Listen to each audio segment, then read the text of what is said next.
Domo arigato, geek to me radio, da da da da da da. Domo arigato, geek to me radio, da da da da da da.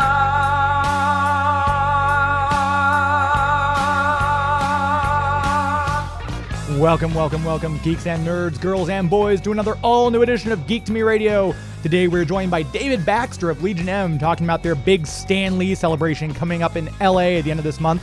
We'll then talk to Leanne Matthews about Avenue Q being put on right here at Westport Playhouse. All that and more. Stand by. We're talking TV, comics and movies, and video games.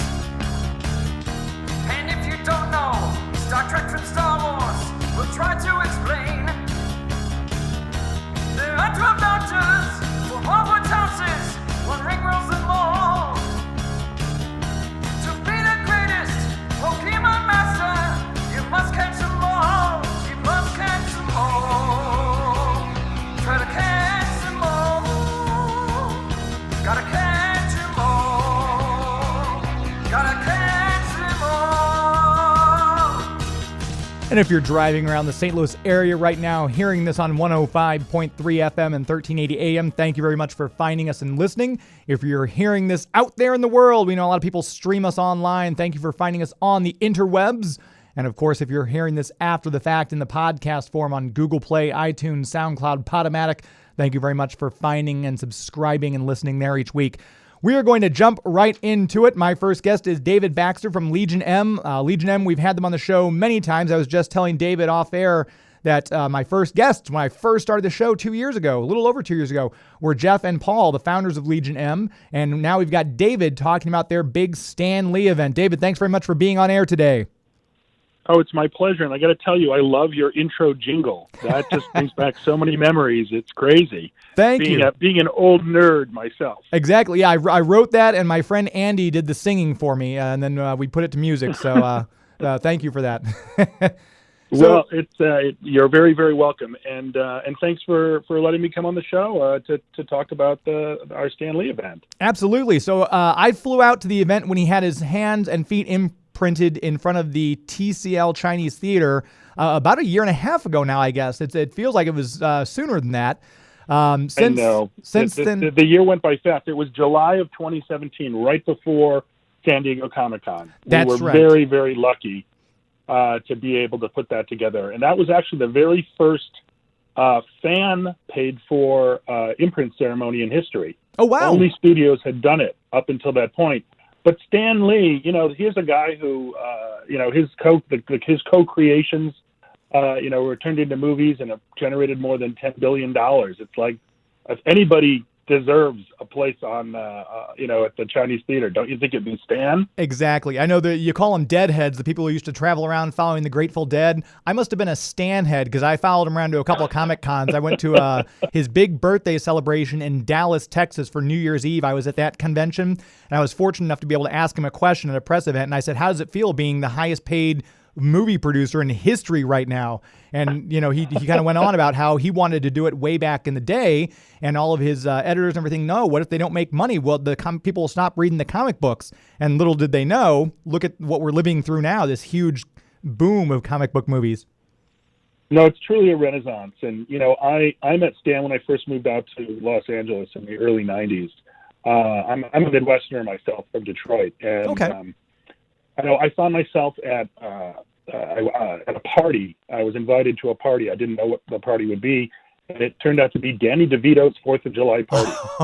And at this time in the 90s, every major movie star was there, and Tom Cruise, Nicole Kidman, and the only person I wanted to talk to was this old guy and his beautiful wife named Stan Lee. And I went up to him and I said, Stan, you're responsible for me learning all my $10 words for Mr. Fantastic. And he was laughing. He's like, well, why do you want to talk to me? There's all these movie stars, go do that. It's like, Stan, they're actors. They just say the words that people like you write. And he seemed to like that very much. And that started our relationship. And so for me, getting to work on his tribute is an absolute honor.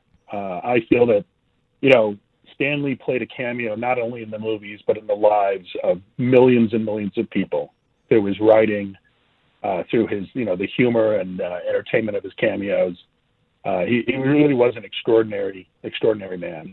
We did a tribute show to him after he passed. It was we were on every Sunday. So that Sunday after he passed, I'm like, I got to get some audio together. We had people call in. We took listener phone calls about people who he touched their lives through his writing, or just it was really, really a great show that we did. And I was very lucky to have seen him as many times as I had seen him. But yeah, just an incredible guy. And it's so cool that you guys are celebrating his life. And you've got some big guns coming to help you celebrate too. Kevin Smith will be there. Mark Hamill will be there. Yes, indeed. Now, when this whole thing came together, I knew that there wasn't a public ceremony planned. His family wanted it to be, very, very quiet.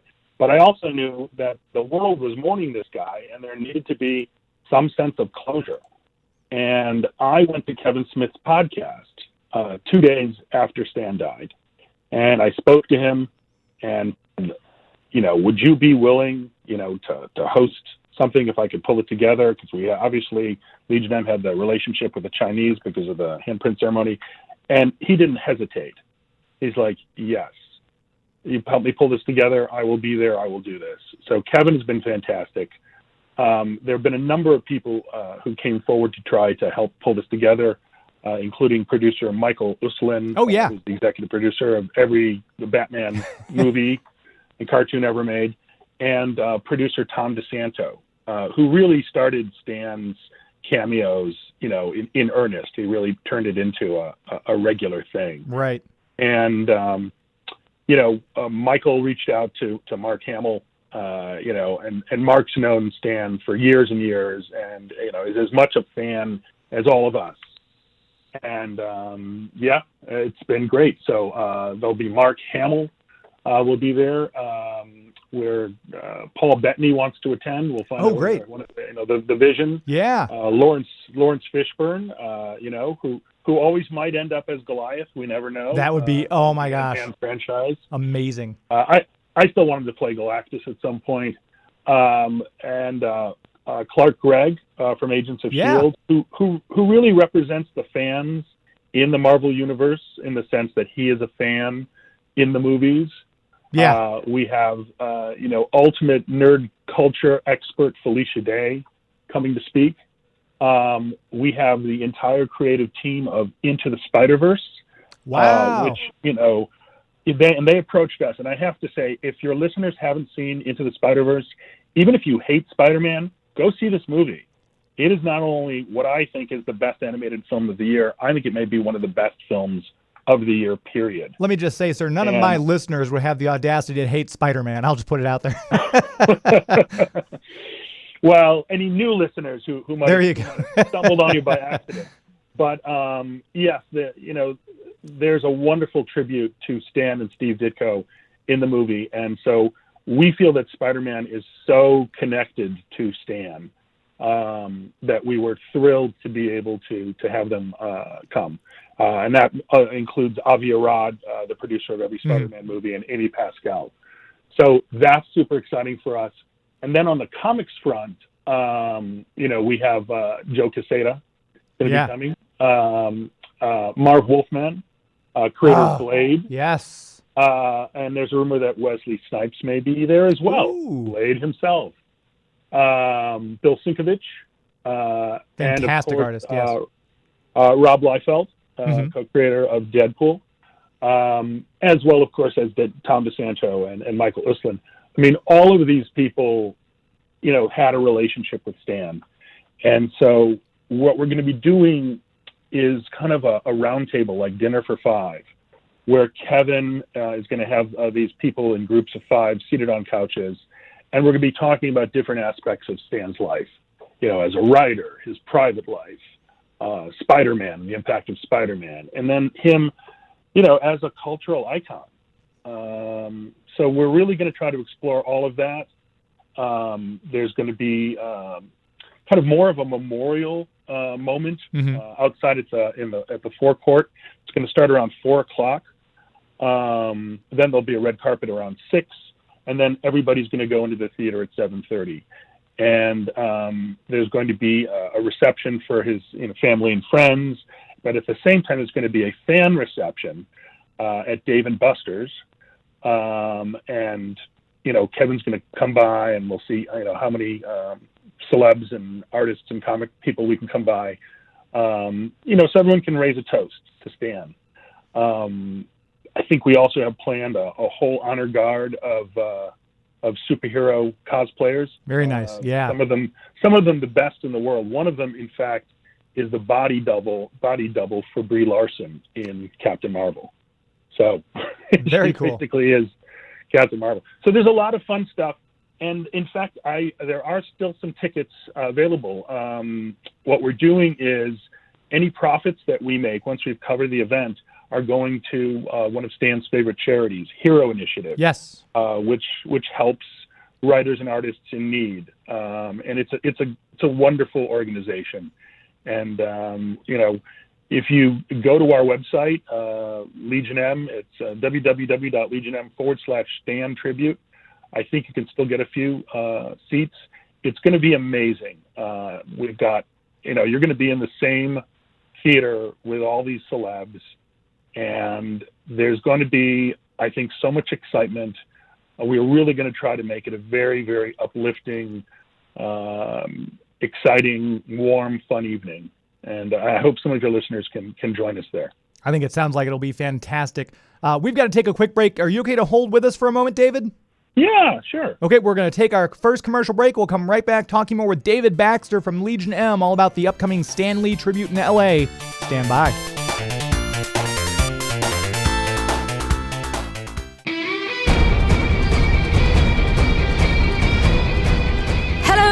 Hello, this is Lucy Davis. I play Etta Candy in Wonder Woman, and this is Geek to Me Radio. Come and listen. We're very, very nice.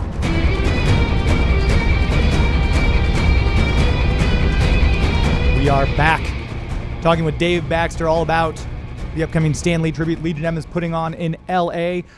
So this, from the time that Stan passed to when this was announced, this happened very quickly, but it looks like this is being pulled together. It looks like you guys have been planning this for a year or more with all the stuff you guys have slated. How harried was the task of getting everything in place for this? Well, I mean, he died on November 12th. I spoke to Kevin November 14th, and from that moment on, we were working hard to do it. We felt it was very important to do this with Stan's company. And that took, they had just recently been bought by a Chinese company. And so there was a lot of logistics that had to be worked out. We, in fact, wish we could have pulled this thing together earlier. We were aiming for the 11th because that was close to the Golden Globes when we knew a lot of people would be in town. Oh, yeah. I have to tell you, we went out to talk to all of the major Marvel character actors and so forth. And unfortunately, many of them won't be able to attend. But we're going to see a lot of videos that they're sending in with their, paying their respects to Stan. So it's going to be actually, it'll be star-studded, but not sort of virtually star-studded, I guess would be the way to describe it. Yeah, and just the event. But yeah, no, we've just been doing this 24/7. Everybody involved, the other producers on the show are Agents of Mayhem, which is a consulting company and production company that's run by Darren Passarello. And Darren literally worked for Stan for over a decade, who, absolutely loved the guy. And, he's been tireless in getting this thing done. And obviously, Pau has been very helpful, reaching out and helping us secure people, and they've been great. And Kevin Smith, I mean, I can't say enough about Kevin Smith. He is one of the most chill, cool, decent people that you will ever meet. And he loved Stan Lee, without question. And in fact, when we did our Icons project, We asked Stan, if he was going to have anybody interview him, and this was going to be an interview shot in 3D and in 16K, beyond the human eye's ability to resolve it. Super high resolution. This is for the ages. We shot an interview that no one has seen. He asked that Kevin interview him, and we went up into Stan's playroom in his house, and we had an interview for the ages. What can I say? It was amazing, and at some point we'll see that. It's not appropriate to show it here, right? But no, it's we have a great team, and everybody's been working really hard, and hopefully it'll all come through. I know things will drop out. Probably people will drop out, and probably people will drop in. So, don't quote me on anybody. You never know if somebody might have to leave for whatever reason. But the important thing is we're all there to give Stan the send-off that he deserves. I know I got very choked up. I follow Kevin Smith on Instagram, and he gave a tribute on Instagram to Stan Lee, and I got teary-eyed just reading that. But it's profound that one man has had such an effect worldwide. People all over the world have enjoyed his comic books, and now the movie is based on the comic books, and it's just incredible when you really think about the amount of lives he's touched with his work that started so many years ago that he didn't at the time. He has that quote out there about, I'm just a comic books writer. I didn't let people know I was writing comic books because I thought people would get, make fun of me or belittle the work. And to think about the impact he's had now, 50 years later is just incredible.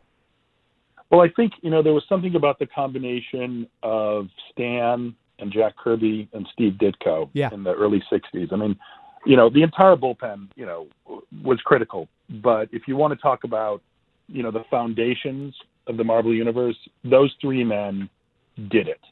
And they all needed each other. Stan was the one, he was the face of Marvel, and he excelled at it. And in many ways, I believe he created the whole concept of modern fandom, of communication back and forth between creators and the people who love what they create. Those bullpen, Stan soapboxes are amazing. I mean, what was, the one that he did, during the race riots in the 60s, talking about, preaching tolerance, at a time when things were really, really bad. I believe that those three guys are going to go down in history.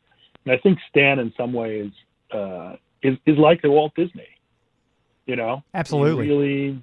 He really pulled focus, and he made characters that inspired people and gave them a moral compass. We have a group from the chief of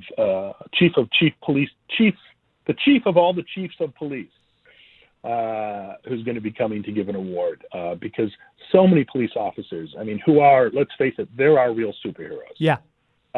They were inspired by reading these comics. With great power comes great responsibility. That's what it is. And just all the actors, I know right after Stan passed too, Hugh Jackman put a picture of him and Stan, and Ryan Reynolds did the same thing. These people who have really, it's not that they didn't have a career before, obviously, but I'm saying that it's been elevated. Changed. Yes. Yes. Yeah, it's amazing when you think about it. I think they, and I think that they also had a very warm spot for Stan just because they grew up with him. He's like everybody's grandpa. Everybody who picked up a Spider-Man comic book, that made you imagine, of doing amazing things. Literally, he inspired us to be greater than we are. And, that's really the greatest gift I think anybody can impart on somebody else, is to say, look, you can do it too. You can be a superhero. And that's why Into the Spider-Verse, I think, is as successful as it is, because its message is anybody can wear that mask. Right. Anybody can be a superhero. You just got to stand up and do what's right. Yeah, that's to see that win Best Animated Feature at the Golden Globes. I screamed a little bit louder than people around me were expecting me to scream. So it's very cool. No, there's a rumor that they're going to bring the Golden Globe with them. Which nice, fantastic. Because, none of Stan's co-creations has ever won an award on that level. And come this Tuesday, we'll know whether it's nominated for an Oscar.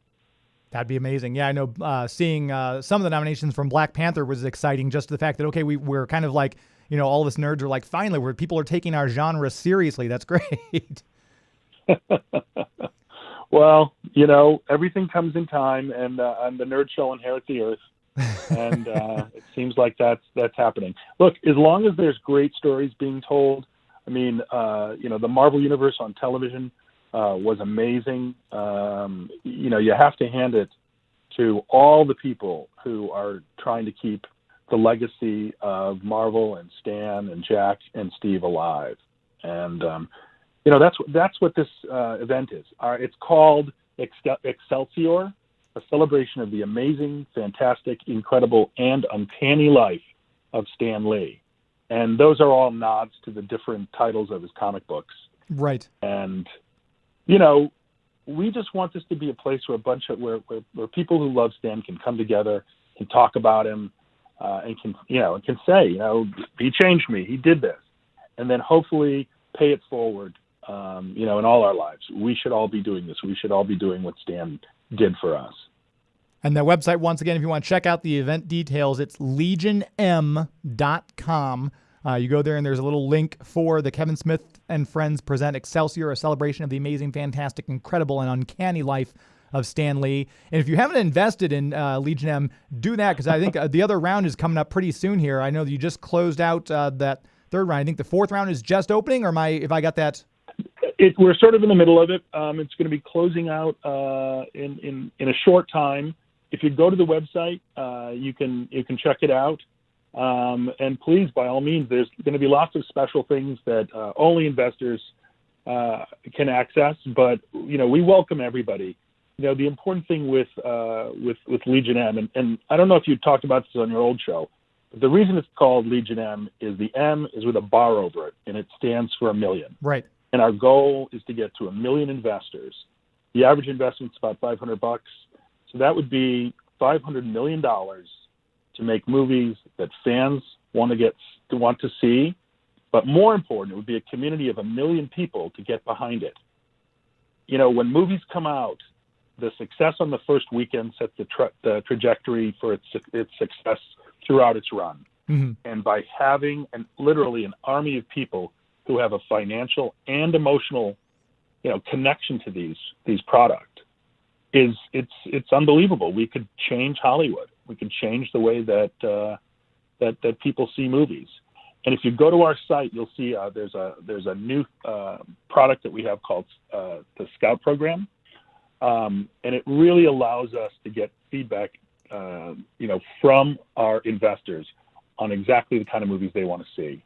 And that's really the whole point of this is we want to create a company where, everybody is included to a degree in the process of what we get made.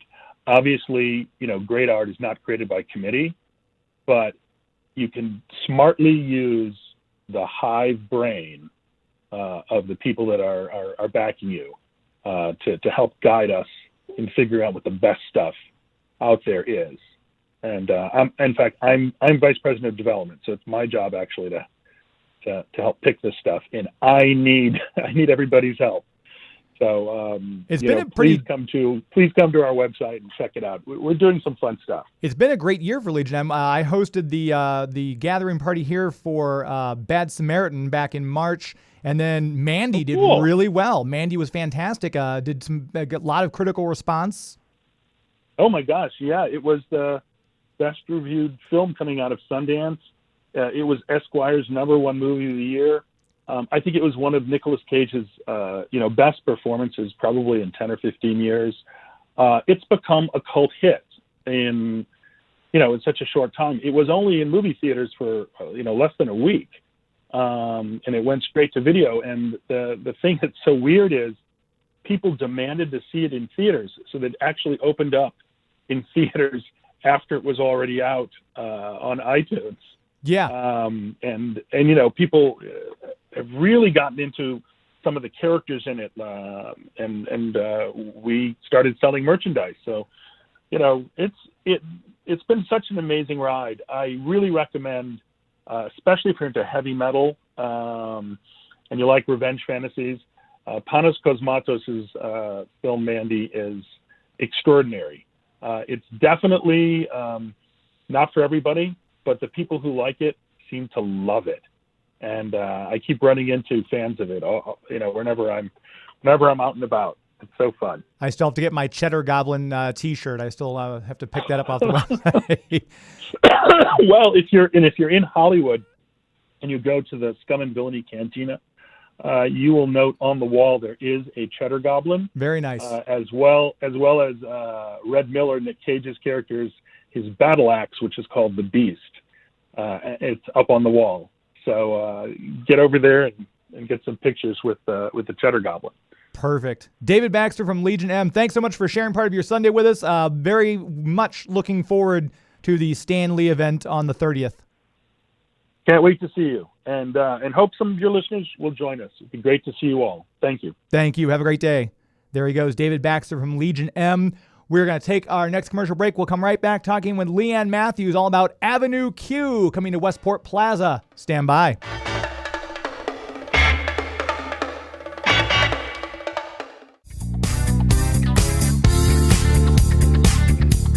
Hey, this is John Heater. I played Napoleon Dynamite and other unforgettable characters, and you're listening to Geek to Me Radio. I guess it's a pretty good station. I've never heard it or anything. We are back.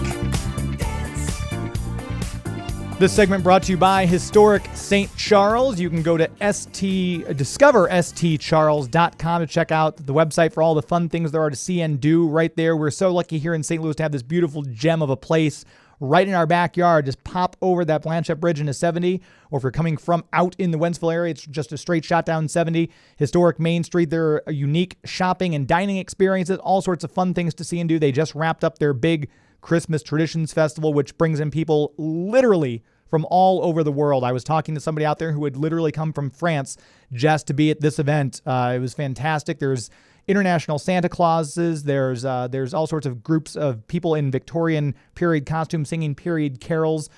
Chestnuts over an open fire you can buy.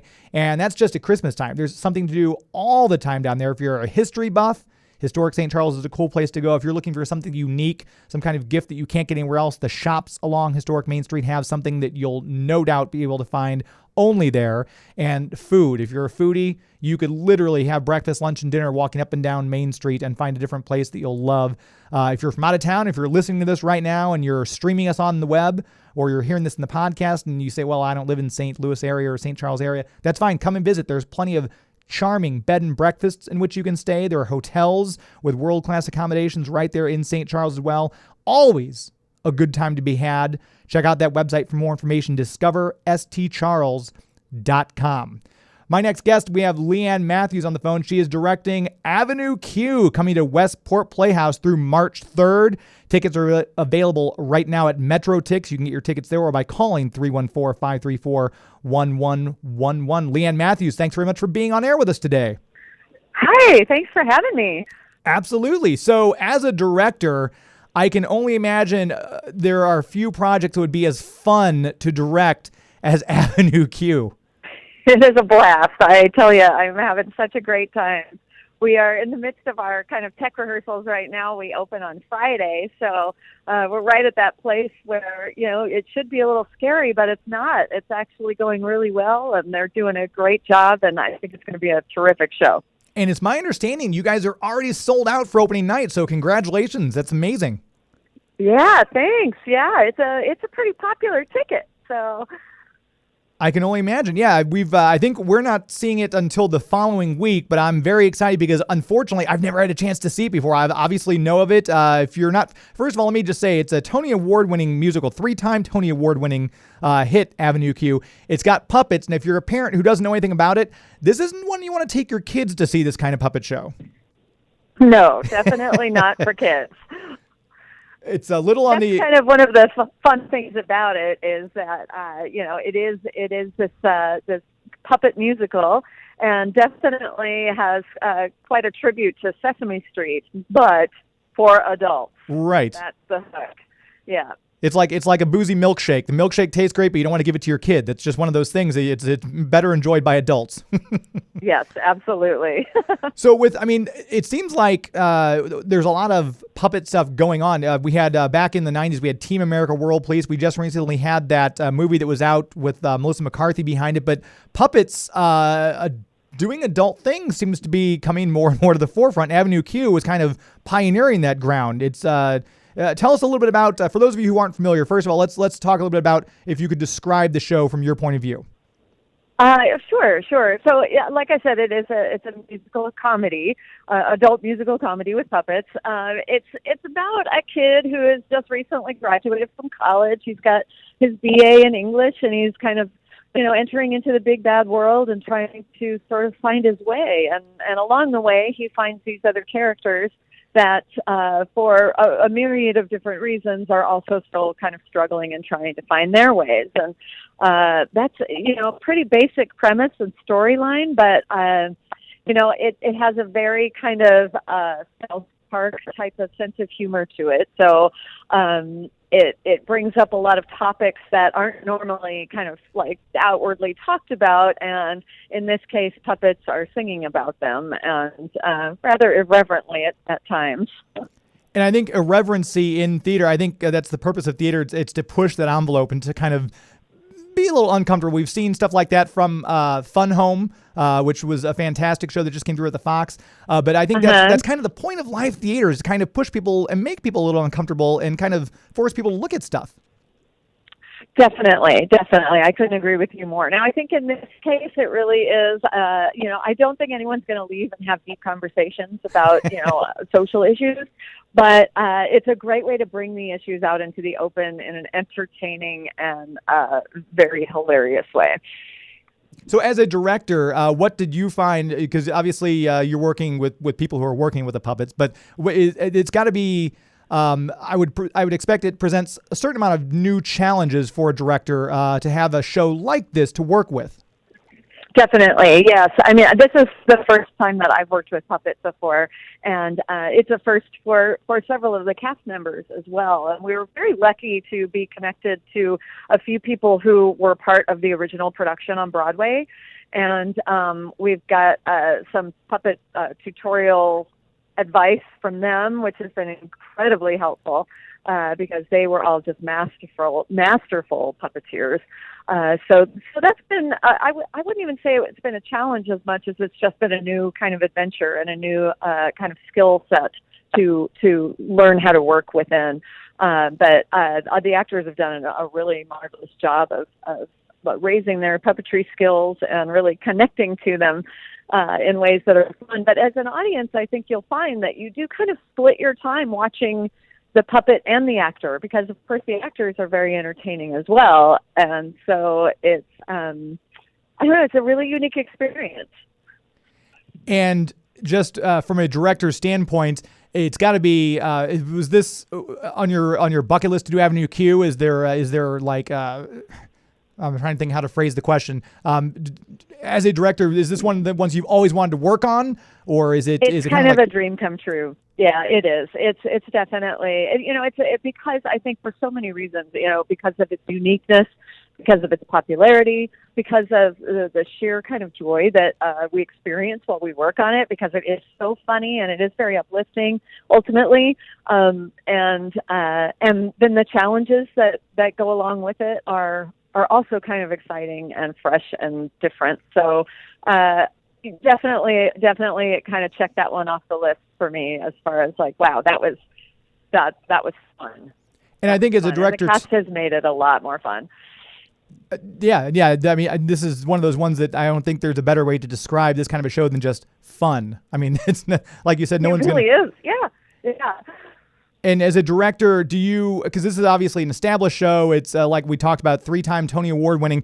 What do you as a director just kind of let the show and the material kind of go on its own? And is there just some fine tuning, or do you kind of have an overall kind of, this is the way I envision this part being? Where as a director, how do you walk that line? Yeah, I mean, it always depends on the show. Some shows are a little bit more conceptual, I guess, but this one is, it's kind of it's not broken, so don't fix it kind of approach. So really, I just sort of got out of the way of the play and let the play be the star. And the Westport Playhouse is just a fantastic venue. It's centrally located for one thing, but it's got there's not a bad seat to be had. You can pretty much see the stage because I've been to several shows there, and it's great seating. When you were put in that place, were there any challenges as far as presenting this kind of show in that venue at all, or is this like the perfect venue for this type of show? Well, both. It is definitely a great venue for the show because of its intimacy. I mean, it's really fun to be that close to the audience, or for the audience to have the opportunity to be that close to the actors and the puppets. But because of its size, it means that we're taking a really pretty huge show and putting it onto a pretty small stage. So we definitely found ourselves in a few pickles when we were trying to design the set. And Duncy Dye is our set designer, and he did a really marvelous job of making a very big show fit on a very small stage. And again, for those of you who are just now listening, we're talking with Leanne Matthews, directing Avenue Q at Westport. Opens on the 25th and goes all the way through March 3rd. So even though you've got several sold-out dates, there are still tickets to be had because you guys have got a nice long run of this. I imagine that must be nice, too, to once, as a director, once the show goes up and it hits opening night, your heavy lifting's done. I mean, at that point, the show's pretty much on the actors and the performers. So that's kind of nice that you'll have such a long run. Yeah, and I think they're just going to take it and run with it. They're ready for an audience, and I think they're going to have fun with this nice long run. Really, enjoying all of the response that I hope will get from their audiences. Yeah, I know I've talked to several people, and there's a lot of people very excited this is coming here. And again, if you want to get tickets, metrotix.com. You can go there to get the tickets for it, or 314-534-1111. Tickets are $50 and $75 on sale now. You can see Avenue Q at Westport Plaza, Playhouse through March 3rd. Leanne Matthews, I appreciate your taking time out of your Sunday to be on air with us. I'm excited to see the show. Hey, thank you so much for having me, and we can't wait for you to see it. Fantastic. Thanks so much. Thank you. There she goes, Leanne Matthews. We're going to come right back and wrap things up for the show. We'll probably review Glass. For those of you who are interested in seeing the third part of the Unbreakable trilogy, we'll talk a little bit about that. Stand by. We're tiny, we're toony, we're all a little loony, and in this cartoon... Hey, Godbrain, what do you want to do tonight? The same thing we do every night, Pinky. Listen to Geek to Me Radio and then try to take over the world. Narf! The Pinky and the Brain. Yes, We are back. and the Brain. One is I want to mention our other show sponsor, Marcus Theaters. That's marcustheaters.com if you want to check out some movies in first class. They've got the Enchanted Tales film series right now, January 25th through the 27th. They're showing Little Mermaid. And then they've got Lilo and Stitch, February 1st through the 3rd. Disney's Tangled, February 8th through the 10th. And finally, Disney's Beauty and the Beast, the animated version, 14th through the 18th of February. $5 admission to those movies. You can go to marcustheaters.com, hit up the website. If you're going to see some of these brand new releases like Glass, if you're going to check out, if you haven't seen Aquaman yet, buy your tickets. Check out the movies right there on the website, marcustheaters.com. And make sure you get that ultimate trade-in deal for if you go and get that large popcorn bucket, $4 per visit through 2019, and you can fill that tub up. You can sit there and enjoy your popcorn, those big, comfy seats. Watch the movie in high quality with the surround sound on their DXL screens. It's fantastic. If you're going to go see Captain Marvel, you want to do it the right way, do it at a Marcus Theaters. Movie locations in 11 different states. You can find out the location closest to you on the website. Like I said, buy your tickets right there. Check out the fantastic food and drink options there are at the various theaters as well. Do it all from one place, marcustheaters.com. We are going to come right back in just a moment. We'll talk about Glass that we saw last week. All that and more. Stand by.